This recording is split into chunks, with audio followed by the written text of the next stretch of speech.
Assalamualaikum warahmatullahi wabarakatuh.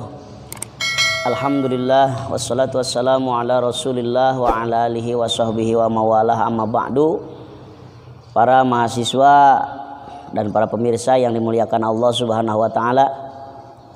Hari ini kita akan melanjutkan mata kuliah Pendidikan Agama Islam di lingkungan FKIP Universitas Majalengka. Walaupun tidak bisa hadir ke kampus, tapi kuliah tetap berjalan, materi tetap tersampaikan melalui YouTube ini. Insya Allah semoga bermanfaat. Apa materi yang akan kita bahas pada kesempatan ini? Kita akan membahas tentang sumber-sumber ajaran Islam, judulnya. Kemarin kan kita sudah berbicara tentang definisi agama, definisi Islam, metodologi pengembangan ajaran Islam, karakteristik ajaran Islam, dan lainnya. Sekarang kita akan berbicara sumber-sumber hukum Islam, sumber-sumber ajaran Islam. Dari mana saja sumber-sumber ajaran Islam? Di antaranya yang akan kita bahas hari ini satu saja dulu. Nanti kita lanjutkan minggu depan. Yang akan kita bahas sekarang sumber ajaran Islam yang pertama adalah dari Al-Quranul Karim. Jadi kita akan membahas Al-Quran hari ini. Sumber ajaran Islam yang pertama adalah Al-Quran. Jadi apa yang kita amalkan hari ini, apa yang kita amalkan ajaran agama ini semuanya bersumber yang pertama dari Al-Quran. Sumber rujukan utama. Kita akan bahas sistematikanya apa itu Al-Quran. Yang pertama, definisi Al-Quran secara bahasa diartikan berasal dari kata qara'a yaqra'u. Artinya bacaan harian. Qara'a yaqra'u Qur'anan. Artinya bacaan harian. Jadi Al-Qur'an itu bacaan harian, berarti bacaan yang harus dibaca sehari-hari, bukan bacaan mingguan. Makanya suka diserap dalam bahasa Indonesia ada koran. Koran itu dari Quran awalnya. Koran makanya terbitnya harian. Makanya Quran juga bacaan harian, bukan bacaan mingguan seminggu sekali malam Jumat. Tetapi Quran itu bacaan yang harus dibaca sehari-hari, itu secara bahasa. Adapun pengertian secara istilah yang disebut dengan Al-Quran, menurut Syekh Manna Khalil Khattan dalam kitab Mabahith fi Ulumil Quran, yang disebut dengan Al-Quran adalah Al-Quranu huwal lafdul arabiyyu al-munazzalu ala Muhammadin sallallahu alaihi wasallam biwasitati Jibril al-muta'abbadu bitilawatih. Definisi Al-Quran secara istilah adalah Al-Quran adalah lafaz yang berbahasa Arab yang diturunkan kepada Nabi Muhammad sallallahu alaihi wasallam melalui perantaraan Jibril dan membacanya sebagai ibadah.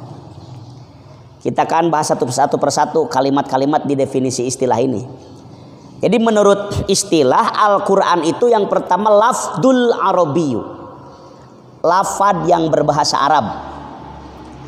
Jadi Al-Quran itu lafadnya harus berbahasa Arab, beda dengan kitab yang lain. Kadang kitab yang lain selain Al-Quran, kitab agama lain, kadang-kadang kalau di Indonesia ya kitabnya pakai bahasa Indonesia, di Inggris pakai bahasa Inggris, di Cina pakai bahasa Cina. Tapi Al-Quran mau lari kemana saja, mau di Arab, mau di Inggris, Prancis, Cina, Indonesia, di mana saja Al-Quran tetap lafadznya pakai berbahasa Arab. Tidak sah hukumnya Al-Quran pakai bahasa Sunda, pakai bahasa Indonesia. Kalau terjemah boleh, tapi kalau Al-Qurannya tetap harus lafadz berbahasa Arab, tidak bisa dibahasa lainkan. Apa alasannya? Adapun alasan kenapa Quran memakai bahasa Arab, diantaranya yang pertama, karena bahasa Arab adalah bahasa yang paling utama di dunia. Nabi bersabda, afdalul lughah lughatul arabiyyah, li'annaha lughatul Quran wa lughatu ahlil jannah. Bahasa yang paling utama di dunia adalah bahasa Arab. Karena bahasa Arab adalah bahasa Al-Quran dan bahasa ahli surga. Jadi nanti di surga kita akan ngomong bahasa Arab, sekalipun kita di dunia nggak bisa bahasa Arab dan bukan mahasiswa jurusan bahasa Arab. Nanti di akhirat di surga kita ngomongnya pakai bahasa Arab. Makanya Quran pun memakai bahasa Arab karena bahasa Arab adalah bahasa yang paling utama dilihat dari segi kerapihan, kosakata dan struktur gramatikalnya, bahasa Arab menduduki bahasa nomor 1 di dunia. Yang paling utama. Ini kata Nabi loh. Bahasa yang pertama itu bahasa Arab, bukan bahasa yang lain. Walaupun sebagian orang sekarang lebih bangga menggunakan bahasa yang lain daripada bahasa Arab. Padahal bahasa Arab itu bahasa yang paling utama, afdalul lughah. Itu alasannya pertama kenapa Al-Quran pakai bahasa Arab, karena bahasa Arab adalah bahasa yang paling utama di dunia. Yang kedua, alasan kenapa Quran pakai bahasa Arab, karena Quran itu diturunkan kepada Nabi Muhammad dan Nabi Muhammad waktu itu berada di daerah Arab. Nabi Muhammadnya berada di daerah Arab waktu itu, sehingga Al-Qurannya pun pakai bahasa Arab karena nabinya di Arab. Yang ketiga, alasan kenapa Quran pakai bahasa Arab, karena bahasa Arab adalah bahasa pemersatu umat Islam sedunia. Jadi ketika sudah ngomong bahasa Arab, mau orang mana saja hilang semuanya, satu Islam. Yang keempat, alasan kenapa Quran pakai bahasa Arab, karena bahasa Arab adalah bahasa yang mudah diucapkan secara fasih oleh lidah orang mana saja. Mau orang Jawa ngomong bahasa Arab fasih, Bismillahirrahmanirrahim, fasih orang Jawa pun. Orang Sunda fasih, orang Batak fasih, orang Inggris fasih. Jadi bahasa Arab itu bahasa yang mudah diucapkan oleh orang mana saja dengan fasih. Beda dengan bahasa Sunda. Oh, kalau Quran pakai bahasa Sunda, orang Jawa tidak akan bisa fasih. Orang Jawa mau ngomong Sunda susah fasihnya walaupun sudah bisa.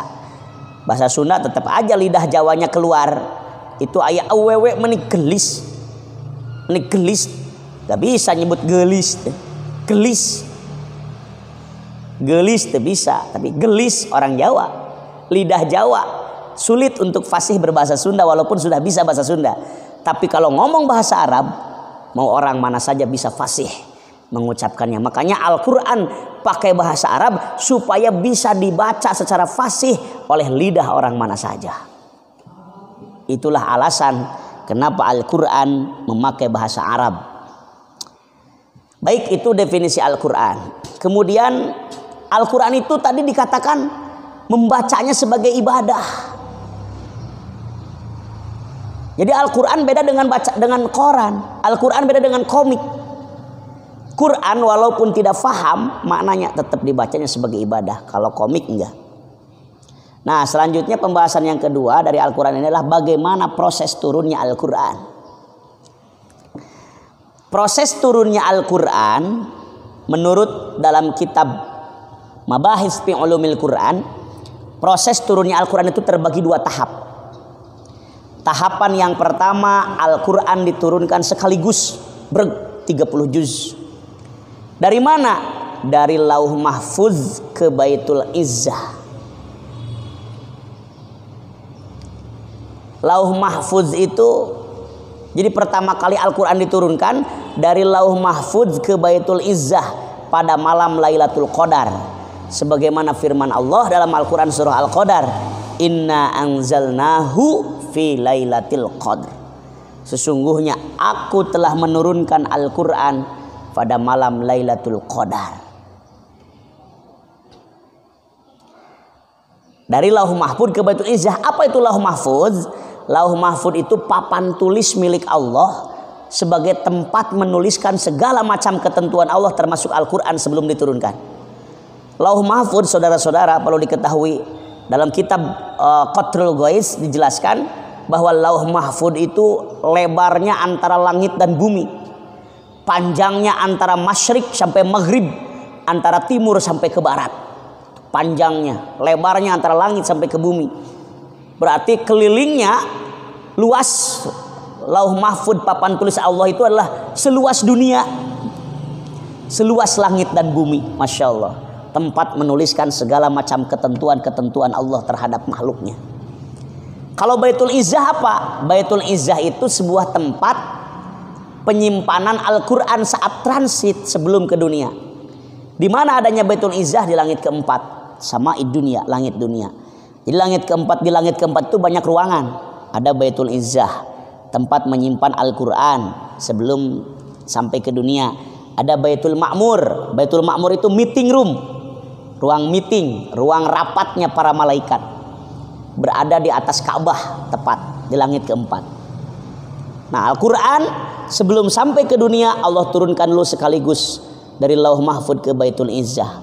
Itu tahapan yang pertama. Nah, tahapan yang kedua, Al-Quran diturunkan secara berangsur-angsur dari Baitul Izzah kepada Nabi Muhammad ke dunia selama 23 tahun.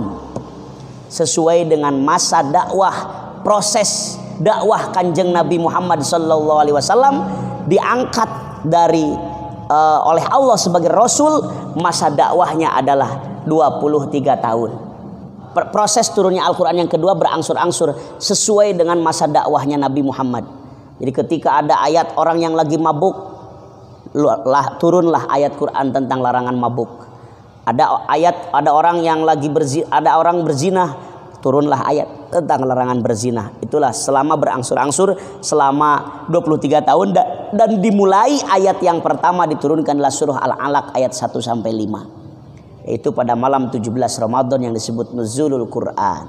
Itu pertama kali ayat turun ke dunia. Baik, yang selanjutnya adalah nama-nama lain Al-Quran.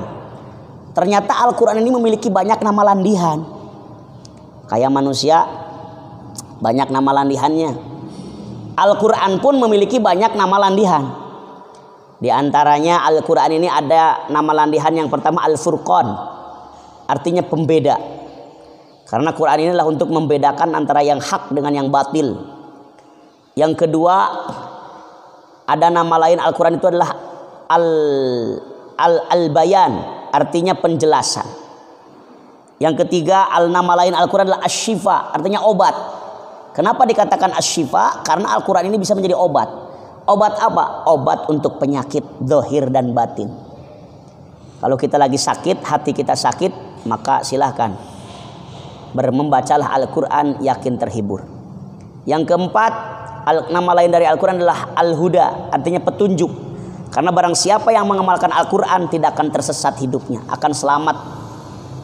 Yang kelima, nama lain Al-Quran adalah Az-Zikr, artinya peringatan. Dengan hadirnya Al-Quran menjadi peringatan bagi orang-orang yang lupa, menjadi peringatan bagi orang-orang yang lalai. Yang keenam, Al-Quran memiliki nama landihan lagi Al-Kitab, artinya tulisan. Karena Al-Quran itu tertulis, terbukukan. Nah, itulah nama-nama lain Al-Quran. Sehingga kewajiban kita saat ini setelah Al-Quran diturunkan menjadi sumber ajaran Islam, maka kita harus semakin terus untuk membaca, mengkaji dan mengamalkan isi kandungan Al-Quran. Barang siapa yang mengamalkan Al-Quran, menjadikan Al-Quran sebagai imamnya, maka Al-Quran akan menjadi penuntunnya masuk ke surga. Dan barang siapa yang menjadikan Al-Quran di belakangnya atau tidak diamalkan, maka Al-Quran akan mendorong kita masuk ke neraka. Semoga kita menjadi ahlul Quran. Amin ya rabbal alamin. Itu saja dulu materi kuliah hari ini. Nanti dilanjut pada materi yang selanjutnya tentang sumber ajaran Islam. Allahul muwaffiq ila aqwamit thoriq. Wassalamualaikum warahmatullahi wabarakatuh.